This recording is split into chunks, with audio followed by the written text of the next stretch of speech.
Imagine this. You're standing at the edge of an abyss, staring into an unfathomable darkness that seems to stare back with equal intensity. This void isn't physical, it's the shadow within you, the collection of repressed desires, fears, and impulses that you've spent a lifetime pushing away. What if I told you that this darkness, these demons you've been fleeing, contain not just your destruction, but the very seeds of your salvation? In your quietest moments, have you not felt it? That strange pull toward the very things you claim to despise, the peculiar fascination with ideas that terrify you, the inexplicable attraction to the forbidden. Nietzsche called this the will to power and acknowledgement that beneath our civilized veneer lurks a primal force that cannot be denied, only transmuted. Consider the contradiction at the heart of human existence. We spend our days constructing elaborate cages of comfort, routine, and social acceptance, yet something in us rails against these very structures. We simultaneously crave order and chaos, safety and danger, belonging and individuality. What force drives this eternal paradox? The demons you flee are not separate from you, they are you. Parts disowned, aspects denied, potentials unrealized. They wait in the shadow, growing stronger with each rejection, becoming more monstrous with each denial. What happens when a lifetime of running leaves you exhausted? When the fortress of your identity begins to crumble under its own weight? He who fights with monsters should look to it that he himself does not become a monster, warned Nietzsche. And if you gaze long into an abyss, the abyss also gazes into you. But what if the true danger lies not in gazing into the abyss, but in refusing to look at all? What if your salvation lies not in fleeing your demons, but in turning to face them? What if the parts of yourself you've labeled as dangerous or unacceptable hold precisely the transformative power you need? What if your greatest weakness, properly understood, could become your greatest strength? This is the great question that haunts us all. Can we find the courage to descend into our own underworld, to confront the shadow aspects of our nature, and to emerge not diminished but enlarged by the encounter? The aversion to confronting our inner demons isn't merely personal cowardice, it's woven into the very fabric of our civilization. Since Socrates and Plato, Western thought has prized reason over instinct, light over darkness, and order over chaos. Christianity later reinforced this division, casting human nature as fallen and in need of correction. What began as philosophy became theology, then morality, and finally, unquestioned cultural assumption. Nietzsche recognized this problem in his scathing critique of Christian morality, which he saw not as divine truth, but as a slave morality that inverted natural human drives. The Christian resolution to find the world ugly and bad has made the world ugly and bad, he declared, by labeling our primal impulses as sinful. Our civilization created an unbridgeable chasm between what we are and what we believe we should be. Carl Jung, building on Nietzsche's insights, articulated this division through his concept of the shadow, the repository of all we deny in ourselves.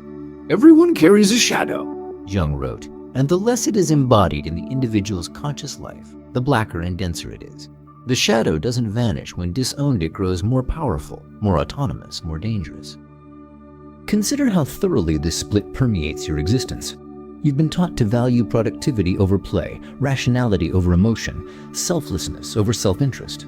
You've learned to present a curated version of yourself to the world, while relegating vast regions of your psyche to darkness. This is the hidden problem, not just that you have demons, but that you've been conditioned to believe these demons have no right to exist. Schopenhauer understood this when he observed that human beings are pendulums between pain and boredom. The pain comes from denying our fundamental nature, the boredom from living according to external dictates rather than internal drives. We oscillate between these states, never questioning the framework itself. What makes this problem so insidious is its invisibility. Like David Foster Wallace's fish unaware of water, we don't recognize the moral and psychological architecture that constrains us. We experience our inner conflicts as personal failings rather than inevitable consequences of contradictory cultural demands. The deeper consequence is what Sartre called bad faith, living inauthentically by denying responsibility for our own nature. We blame our dissatisfaction on external circumstances while refusing to acknowledge the war we wage against ourselves. This self-deception creates what Frankl termed an existential vacuum, a pervasive sense of meaninglessness that no external achievement can fill. This division isn't merely philosophical, it manifests neurologically. Your brain contains ancient limbic structures governing emotion and instinct, overlaid with a neocortex that enables rational thought. These systems don't always communicate effectively, creating the sensation of being of two minds. Your conscious intentions battle subconscious drives. And you mistake this internal conflict for moral failing. The problem deepens with each passing year. Each time you disown an aspect of yourself, you drive it further into shadow. Each time you present a sanitized version of yourself to the world, you strengthen the walls of your internal prison. The demons grow stronger in isolation, fed by the very energy it takes to contain them. And so the fundamental question evolves: how can you reconcile these warring aspects of your nature? How can you integrate what has been fragmented, acknowledge what has been denied, and reclaim what has been disowned? The path forward requires nothing less than a complete reimagining of your relationship with your own darkness. This war against your own nature exacts a terrible price, one paid in the currency of vitality itself. Consider what happens when a river is dammed. The water doesn't disappear, it accumulates, builds pressure, and eventually finds release, often destructively. Your denied impulses operate by the same principle. The energy you expend in suppression doesn't vanish, it transforms.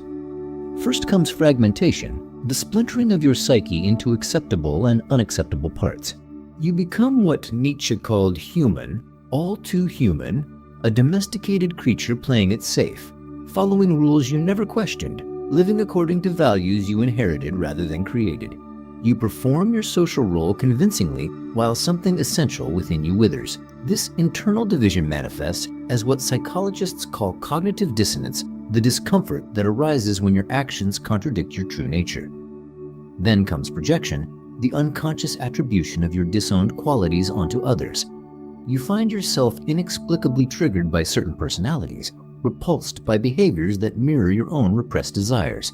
In each case Jung observed, the unconscious material first appears projected upon the external world. The traits you most despise in others often reflect precisely what you cannot accept in yourself. Your moral outrage becomes a roadmap to your shadow. Perhaps most insidious is what Nietzsche termed ressentiment, a festering resentment born of powerlessness, a reactive rather than creative relationship to life. Unable to express your authentic drives, you develop a subtle hatred for those who live more freely. You become a connoisseur of others' flaws, finding bitter satisfaction in their failures. This is the birthplace of envy, that peculiarly human emotion that poisons the soul while leaving its source unidentified. These psychological consequences manifest physically. Your body keeps the score. Tension headaches, digestive issues, chronic fatigue, these aren't merely medical conditions, but somatic expressions of your divided state. Every time you say yes when your deeper self screams no. Every time you smile while seething inside, you inscribe this conflict into your very flesh. The body, more honest than the conscious mind, refuses to participate in self-deception. Relationships suffer equally.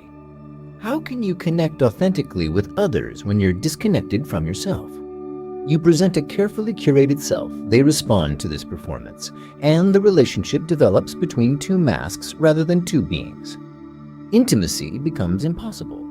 You wonder why you feel lonely even in company, not recognizing that you've made yourself unavailable for genuine connection. The societal consequences scale these personal struggles to civilization itself.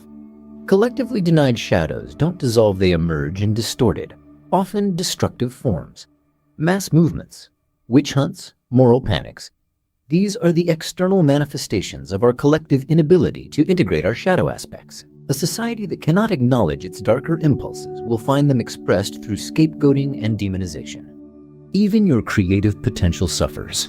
Art, innovation, and discovery require access to the full spectrum of human experience. When chunks of your psyche become no-go zones, your creative well runs dry. You find yourself trapped in conventionality, producing derivations of what already exists rather than bringing something genuinely new into the world. The most revolutionary ideas often emerge from the depths you've been taught to avoid. Most devastating is the loss of meaning. As Viktor Frankl recognized, meaning isn't found in comfort or in conformity, but in embracing the full catastrophe of human existence. By sanitizing your experience, by fleeing from darkness rather than integrating it, you render your life shallow. The deepest satisfactions come precisely from confronting what you fear most. This is the terrible irony in your attempt to lead a good life by conventional standards. You may be undermining the possibility of an authentic life. In your effort to eliminate suffering, you may be eliminating the very experiences that give life its depth and significance. The price of denied demons isn't merely psychological discomfort, it's the forfeit of your unique potential, the abandonment of your particular path. So the question becomes even more urgent. How do you reclaim these disowned parts without being destroyed by them? How do you face your demons without becoming one yourself? The path to integration begins with a rebellion not against external authority, but against the internal structures that maintain your fragmentation. This is Nietzsche's transvaluation of values, the courageous act of questioning not just individual beliefs, but the entire framework through which you evaluate your existence. The snake which cannot cast its skin has to die, wrote Nietzsche. As well the minds which are prevented from changing their opinions, they cease to be mind. First, you must embrace what Nietzsche called amor fati, love of fate, a radical acceptance of life in its totality. Not mere resignation, but a fierce affirmation of reality as it is, including your darkest impulses and most painful experiences. This doesn't mean surrendering to every urge, but rather acknowledging these urges without shame or denial. The question shifts from how can I eliminate these aspects of myself, to how can I integrate them into a more expansive identity. Consider the paradoxical insight of Carl Jung. One does not become enlightened by imagining figures of light, but by making the darkness conscious. The initial step is simply attention, directing your awareness to precisely what you've been conditioned to ignore. What emotions do you habitually suppress? What desires have you deemed unacceptable? What aspects of yourself do you hide from others? These questions are not merely psychological but revolutionary, challenging the foundations of your constructed self.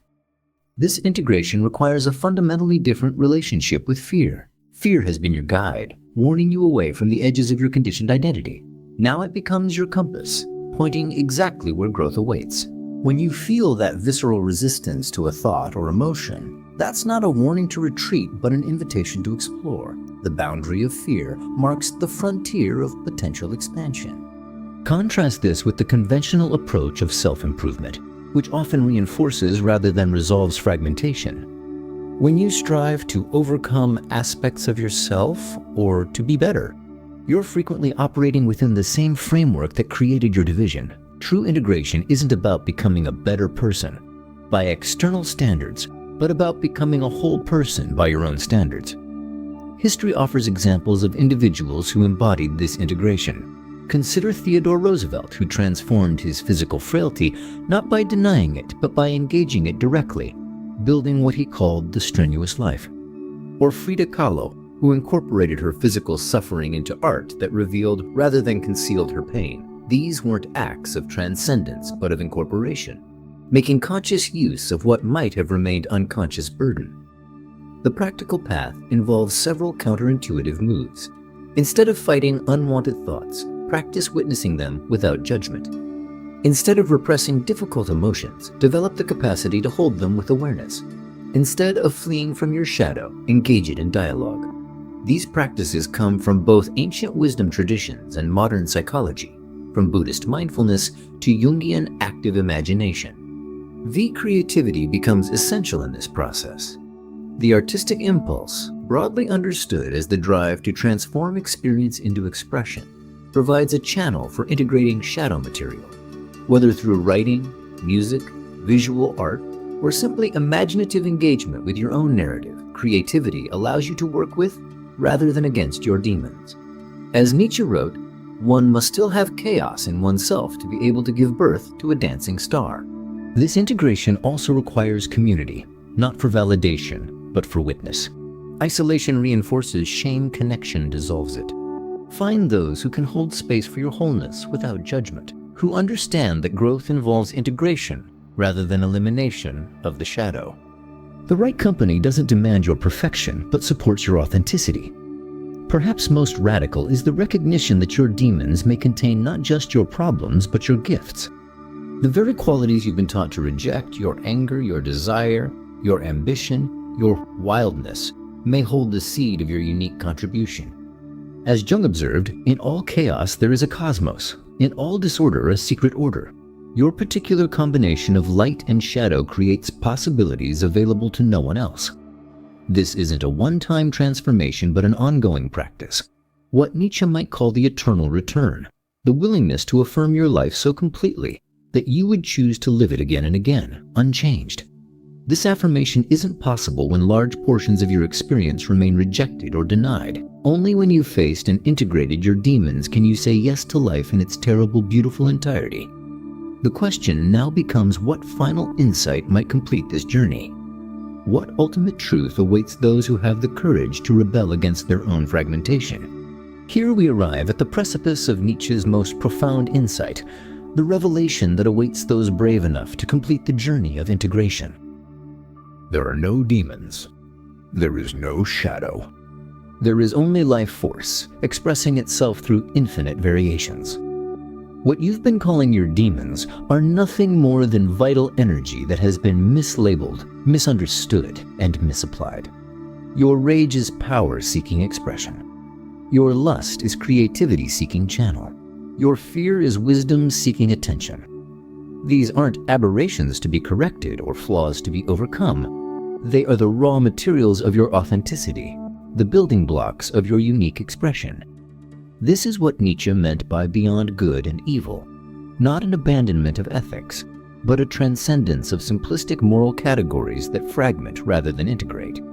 The truly ethical life doesn't emerge from conformity to external standards, but from internal coherence, from the alignment of all aspects of your being toward authentic expression. The ultimate liberation comes with the recognition that you are the creator, not just of your values, but of your very self. Man is something that shall be overcome, wrote Nietzsche, pointing toward his concept of the Übermensch, not a superhuman being, but a fully integrated human who has taken responsibility for self-creation.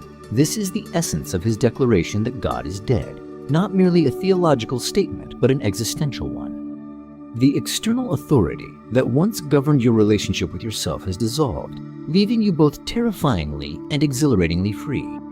Consider how this realization transforms your experience. What once felt like an internal battle becomes a creative opportunity. What once seemed like moral failure reveals itself as misdirected energy. The very qualities you've been taught to reject become the source of your most powerful contributions. The darkness doesn't need to be defeated, it needs to be properly employed. History's greatest creators understood this. Beethoven didn't eliminate his suffering, but channeled it into transcendent music. Georgia O'Keeffe didn't suppress her sensuality, but translated it into revolutionary art. Martin Luther King Jr. didn't deny his anger, but transformed it into world-changing activism. Each integrated, rather than eliminated, their shadow qualities, directing them toward purposeful expression. This is the secret of what Nietzsche called the will to power not domination over others, but mastery of oneself. The ability to harness all aspects of your nature toward meaningful creation. Power isn't something to be feared or denied, but something to be integrated and directed. When fragmented, it becomes destructive. When unified, it becomes generative. The paradox resolves itself. You face your demons not to defeat them, but to discover they were never demons at all. They were misunderstood allies, exiled aspects of yourself waiting to be reclaimed and redirected. The shadow, properly understood, isn't the repository of what's wrong with you. It's the reservoir of what's still unexpressed through you. This understanding doesn't eliminate suffering. Nothing can do that in a finite existence, but it transforms your relationship with suffering. As Nietzsche famously said, he who has a why to live for can bear almost any how. Integration gives you that why, not as something external to be achieved, but as something internal to be expressed. Your purpose isn't something you discover outside yourself, but something you create through the full employment of your unique constellation of qualities. The philosopher's stone of personal transformation isn't found in becoming someone else, but in fully becoming yourself, not the self defined by cultural conditioning or social expectation. but the self that emerges when all aspects of your nature are acknowledged, integrated, and purposefully directed. This is Nietzsche's concept of self-overcoming, the continuous process of integrating what has been fragmented, expressing what has been repressed, creating what has never existed. Imagine living from this understanding not as a perfect being without darkness, but as a complete being who has transformed darkness into fuel for light. Imagine the energy liberated when you no longer wage war against yourself, when the force once spent on internal conflict becomes available for creation. Imagine the authenticity possible in your relationships when you no longer hide aspects of yourself, when you can be seen and accepted in your magnificent totality. This is the ultimate truth. There is no final victory in the battle against your demons because there is no battle to be won. There is only the dance of integration, the ongoing creative process of fashioning all that you are into an authentic expression that could come from no one else. As Nietzsche wrote, you must be ready to burn yourself in your own flame. How could you rise anew if you have not first become ashes? Now, standing at the edge of this realization, what will you create from the fullness of your being? What might become possible when you bring your entire self, dark and light, known and unknown, to the task of living? This isn't just philosophical speculation, but the most practical question you could ask. Who might you become when you cease to be at war with yourself?